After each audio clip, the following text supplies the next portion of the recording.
ॐ शिवायै नमः। ॐ महालक्ष्मी नमः। ॐ महागौर्यै नमः। ॐ चण्डिकायै नमः। ॐ सर्वज्ञायै नमः। ॐ सर्वलोकेश्यै नमः। ॐ सर्वकर्मफलप्रदायै नमः। ॐ सर्वतीर्थमयायै नमः। ॐ पुण्यायै नमः। ॐ देवयोनये नमः। ॐ अयोनिजायै नमः। ॐ भूमिजायै नमः। ॐ निर्गुणायै नमः। ॐ आधारशक्त्यै नमः।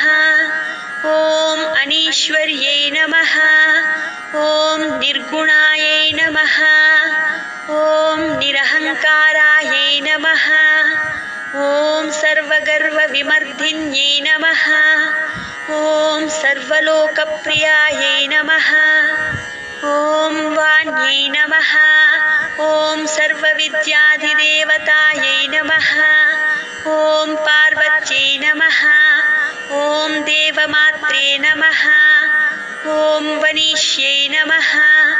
ॐ विन्ध्यवासिन्यै नमः। ॐ तेजोवत्यै नमः। ॐ महामात्रे नमः।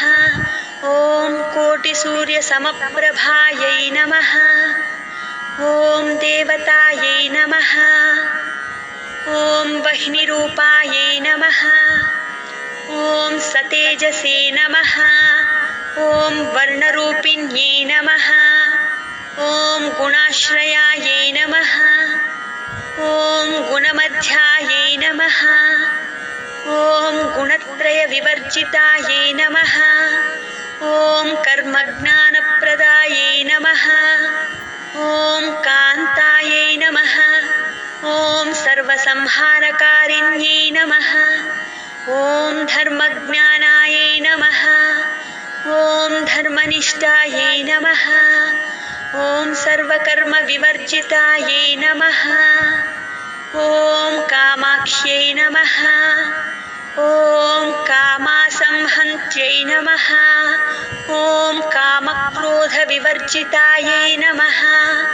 ॐ शाङ्कर्यै नमः। ॐ शाम्भव्यै नमः। ॐ शान्तायै नमः। ॐ चन्द्रसूर्याग्निलोचनायै नमः। ॐ सुजयायै नमः। ॐ जयायै नमः। ॐ भूमिष्ठायै नमः। ॐ जाह्नव्यै नमः। ॐ जनपूजितायै नमः। ॐ शास्त्रायै नमः। ॐ शास्त्रमयायै नमः। ॐ नित्यायै नमः। ॐ शुभायै नमः।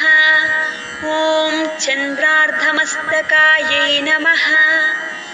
ॐ भारत्यै नमः। ॐ भ्रामर्यै नमः। ॐ कल्पायै नमः। ॐ कराळ्यै नमः। ॐ कृष्णपिङ्गळायै नमः। ॐ ब्राह्म्यै नमः। ॐ नारायण्यै नमः।